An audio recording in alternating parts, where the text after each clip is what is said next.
Good evening. It is time for the Gilded Age episode 2, which is called Money Isn't Everything. I've already eaten my dinner. I've already done my workout for the day. I am settled in and I'm ready for the drama. So, let's go.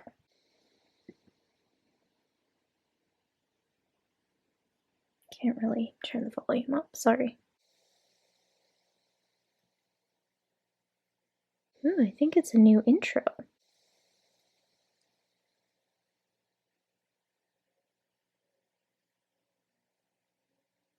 I like it.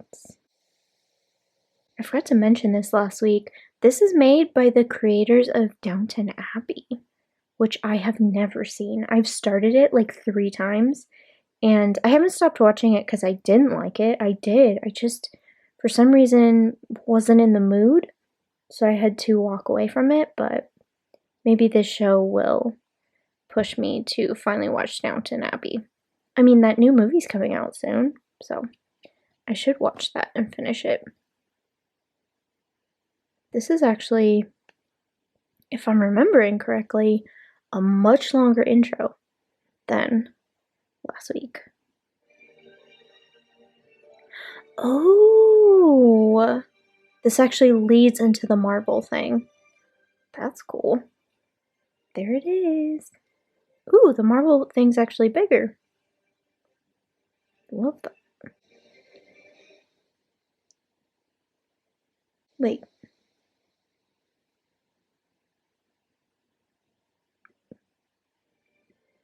Wait, hold on, what was that name?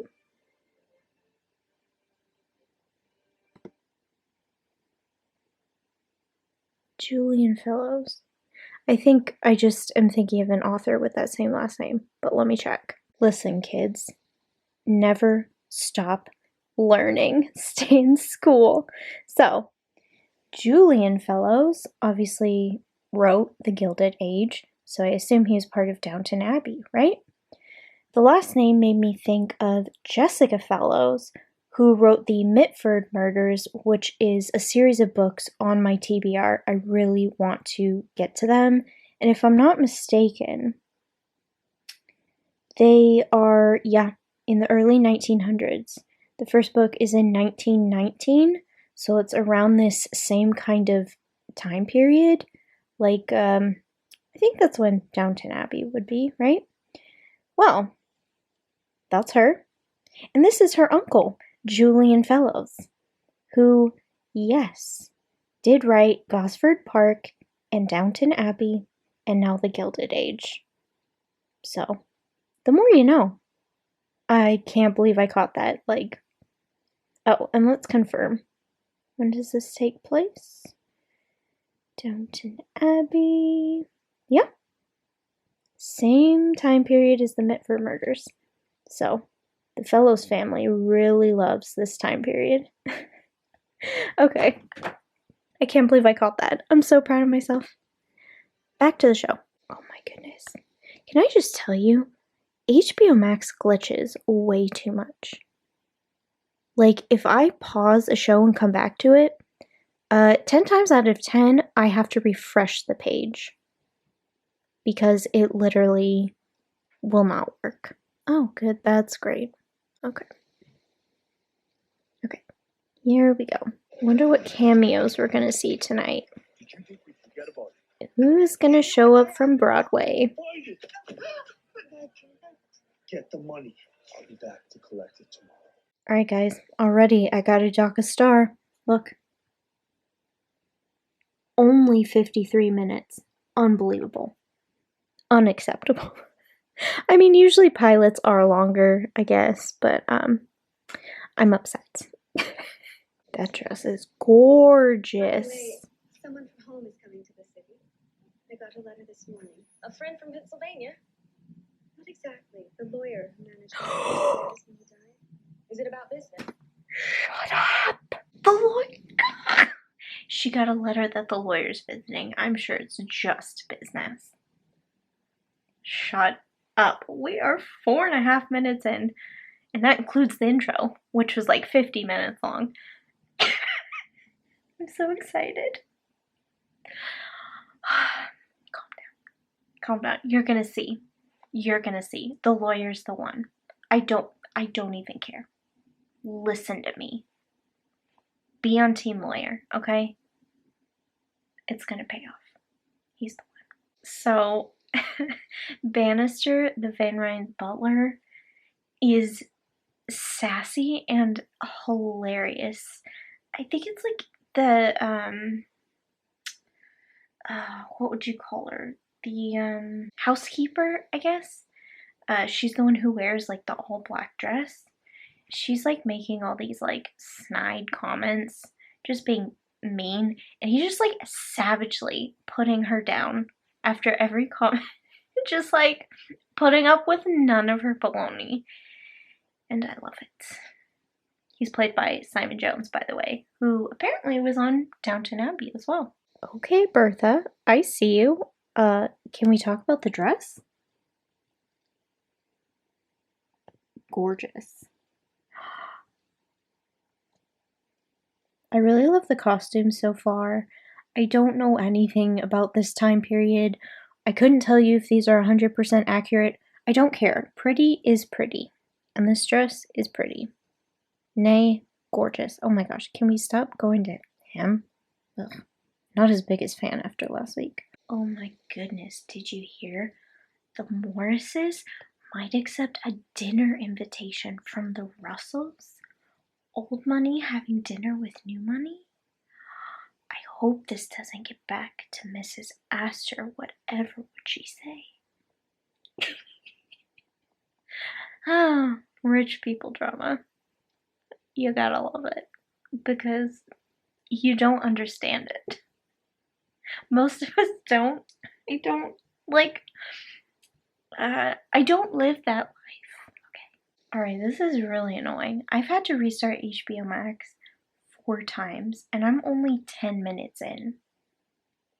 It's a 53-minute episode. Is it gonna keep doing this? Oh my god.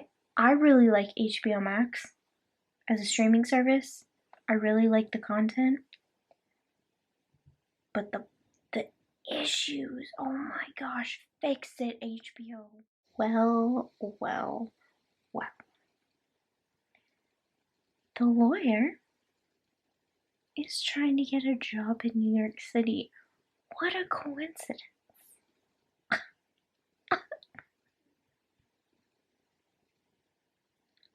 I'm gonna put everything I own on him getting the job. Or a job. Guys, he's gonna move heaven and earth to move. Guaranteed. You gotta see his face. Oh, actually, let me show you this. The audacity. Look at this. Look at this. She touched his arm. This is the servant I was telling you about. That's after him. Guys, this is gonna happen. And I hate both of them so much. I'm definitely gonna be Team Bertha when it happens. Okay, here we go. Watch this.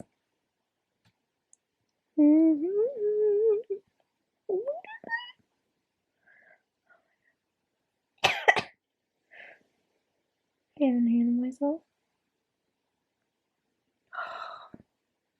Adorable.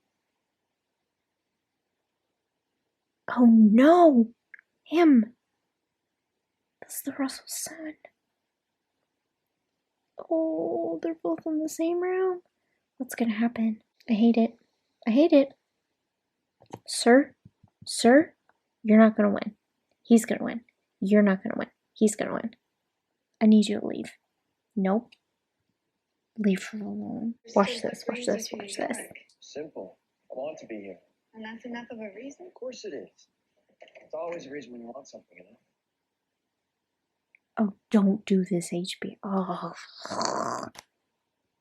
Are you kidding me? Are you freaking kidding me? Let's try this again. I swear it's worth it. I swear. I wish I understood what brings you to New York. Simple. I want to be here. And that's enough of a reason? Of course it is. It's always a reason when you want something, you know? I see what I really want. I take it if I can. Oh my I god. suspect that's something you should try to control if you don't intend to spend time in a police cell. Oh god. So, when did you decide to come to New York? It's always been a dream of mine. Yeah. It's become real comparatively recently. I see. Curiouser and curiouser, sit out. If you He don't quotes like the sound of it, literature. could you suggest someone who might handle cases like hers? But if even that's a nuisance, I'll understand. I've told her it's a lot to ask. Nothing is a nuisance. It gives me the chance to see you. Oh my god. Oh, I hate you, HBO. But you heard the best part. Oh. I'm in love with him. I think she should be in love with him. Oh god. Just, yeah.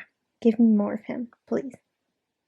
I'm full on shipping them. Listen, Mrs. Morris just compared dining with the new money Russells to dying on a burning fire. Please come into the drawing room. Here's Mr. Russell. Like, dramatic. So dramatic. For what? Where is the bazaar to be held? In the new armory on Park Avenue. He kissed her hand, and I got full body chills. The train has left the station, and I am not on it. I'm driving it. I'm driving the Tom Raikes train, okay? Full speed. I hate to even put this idea out there, but Mr. Russell gives me Oscar Isaac vibes. If Oscar Isaac were completely unlikable and just like a despicable human being, you know? Like, technically, Mr. Russell hasn't done anything yet. I think his name's George. He hasn't done anything, but it seems like something fishy's going on with the railroad business. And number two, this whole thing with the servant, Turner, I don't think it's leading anywhere good. I don't like it. I'm just gonna start hating him now, so I don't have to, like, you know, like, change my opinion of him later. You know what I mean? Like, I'm gonna save myself the heartbreak, not even gonna, like, fall for the good looks, like, at all. Like, I'm just gonna hate him from the start. Let me tell you how petty these women are. So, when Mrs. Morris, against her will, went to the Russells for dinner with her husband, Mrs. Russell offered her ballroom for free for their, like, ladies group charity event. For free. If the armory, the current location, fell through for any reason. The armory did fall through, and they chose to move it to a hotel that they had to pay for, instead of taking up the Russells' offer to use their ballroom for free. Petty with a capital P. Like, honestly, is it that big a deal? Unbelievable. There's Kelly O'Hara and Donna Murphy. I don't think Audra McDonald is going to be in this episode, but these two are. To help these distressed mothers and their unhappy children. So saying, I'm just hearing Mother Gothel. Did I say Gothel? Gothel. TH. Oh, I'm tired. I've been duped. The end of the episode, it looks like maybe a sneak peek at the next episode. There's cast interviews, so maybe behind the scenes sort of thing. The episode was only 46 minutes. Just under 47 minutes. How dare you, HBO? I've been spoiled by the pilot. Oh my goodness. Wow. Let me collect my thoughts. Because, like, things happened. Things happened. While I'm collecting my thoughts, I found a really good article that kind of lets you know who's who in the cast of characters. So I'll play that for you right now.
Alrighty, let's go over the notes that I just typed out. I kind of went over a lot of things as I was watching it, which HBO Max did not like, because every time I paused to talk to you, I would have to refresh the page. So one of the dramatic things that I didn't talk about was that Marian was kind enough to help the house cook, Mrs. Bauer, pay off her gambling debts. This violent man keeps coming to the house and threatening her. Come to find out, she owes gambling debts. Marian finds out about it because of Peggy, and obviously, like, because of the whole situation with her father leaving her penniless, she has no money, or she has very little money. So obviously she doesn't want to go to her Aunt Agnes. She goes to her cousin Oscar, who, I don't know, doesn't want to fully help. And Ada, the nice aunt, overhears. She gets it out of Oscar what's going on, because Marian's keeping it a secret.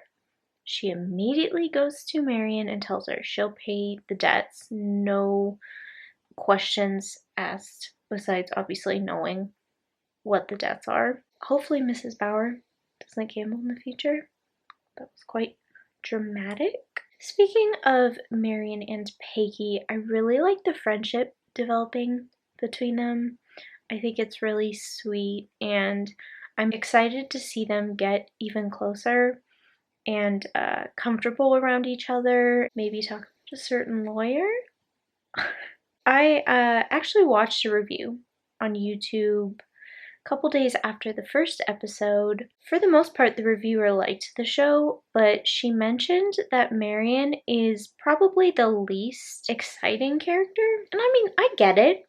She's kind of the sweet character at the moment, like, not a ton going on. I mean, there is a ton going on with her story, but she herself is not super exciting. I can understand that, but I don't think she's boring. But I could be biased because of the whole lawyer thing.